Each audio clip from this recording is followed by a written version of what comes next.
There's a study about universal basic income that just came out, and I have to share this with you. So this is in Fast Company. They say, what happened after these unhoused people got $500 checks? 2/3 have homes. Just $3,000 over 6 months was enough to fundamentally reshape people's lives. Fundamentally reshape their lives. So let me give you some more here. Here's some of the specifics from this case, which I think took place in San Francisco. In one case, a woman who had lost her job while undergoing cancer treatments couldn't qualify for senior housing, despite the fact that the rent was subsidized because she didn't have enough steady income. The small boost from the basic income pilot was enough for her to meet the requirements and move in. In another case, a man used the funds to relocate out of state, where he was able to move in with a friend. In the San Francisco pilot, most people spent the money on food and rent. This is what we learned from the study out of, I think, Stockton, California. They had another $500 UBI experiment there, and like most of the money went to necessities. But 2 people also chose to adopt service dogs to help with their anxiety. Others used the money to help support family members. One woman used part of the funds each month to buy food to share with children in her neighborhood who didn't have enough to eat.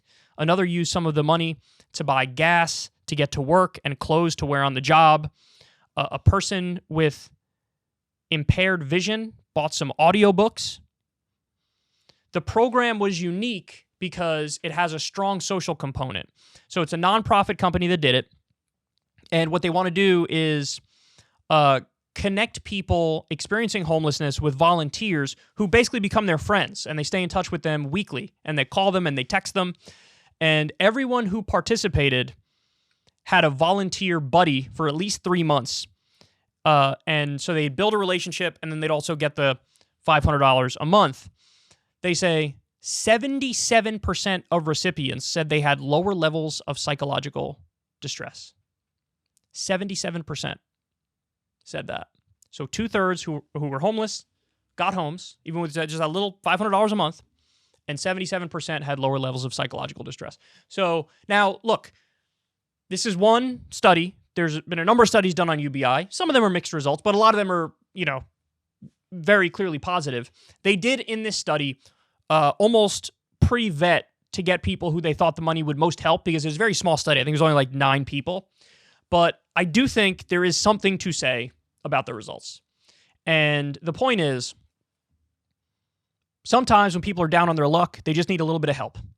A little bit of material support and a little bit of friendship, and like knowing that somebody cares. And that helps get people back on their feet. That helps get people through tough times. I mean, in some ways, it's really not surprising, is it? That this view of like otherizing homeless people, like they're just something fundamentally different. Like they don't have a backstory. There is no explanation as to how they got where they are. It's just people view it in a very dehumanized way. Like you must be there because of moral failings of your own. It's like, you don't know that. Maybe the person's there because they lost their job during a recession, and then they couldn't get another one, and then they got evicted. Maybe somebody's there because they have mental health issues and like one of their caretakers died or something. You don't know. Like you don't know. These are all people.